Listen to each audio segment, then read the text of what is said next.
All right, welcome to room 107. Here is where we would have typically done some lab work. And that's exactly what we're going to do today, but we're going to try to set it up so that you can do it at home.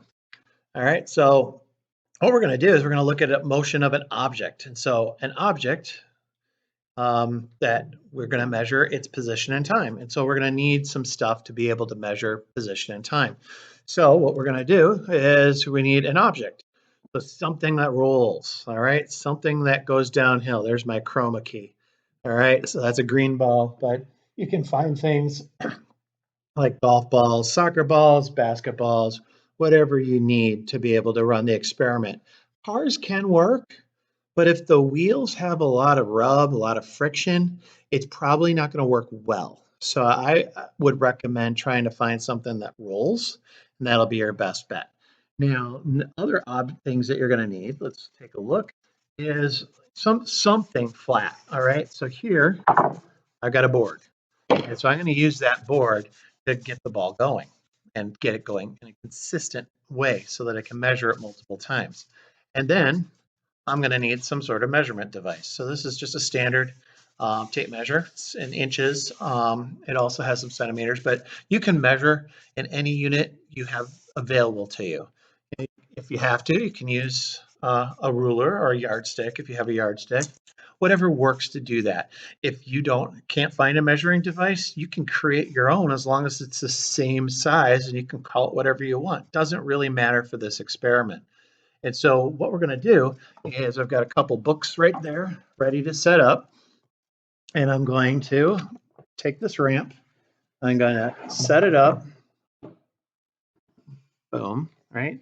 I'm going to set it up so that it lands on a flat surface. So we actually are not going to care about what happens on the ramp.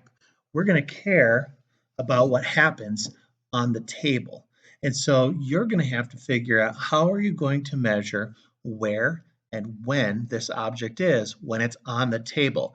We don't care about the ramp. Now, one experimental note for the ramp is you want to have it roll from the same place every single time so that when you make multiple measurements, it'll be the same at the bottom of the ramp every time. So consistency is important, right? And so what you're going to do, right? Put the ball on the ramp, let it roll down the ramp, and then when it hits the flat surface down here, so it hits the flat surface down there, then you're going to measure distance and time. Ideally, I would love it for you to get 5 different position and time points so that we can create a graph. Our goal is to create a graph of this motion when we get to that point. So once again, find a ball, a measuring device, some sort of ramp, and something to prop it up. I wouldn't prop the ramp up too high because the faster it goes, the harder it is to measure. And it's up to you to decide how you're going to make the measurements, how you're going to keep it consistent so that you have data you can trust and data that we can graph later on. All right, so hopefully you can find this stuff and give it a go. All right, one thing I forgot to mention during the other part of the video was you need to measure time as well, right? We focused on setting up the experiment, measuring position, but to measure time, you're going to need a timing device of some sort. So whether that be a stopwatch, use your phone. Most phones have an app that includes a stopwatch.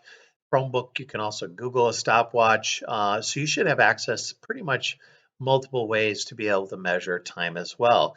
You can also record using a phone, and a phone depends on your frame rate. You could actually count 30 frames a second seems to be the common thing. So gather all those materials and make those measurements, and then we'll see how they work out.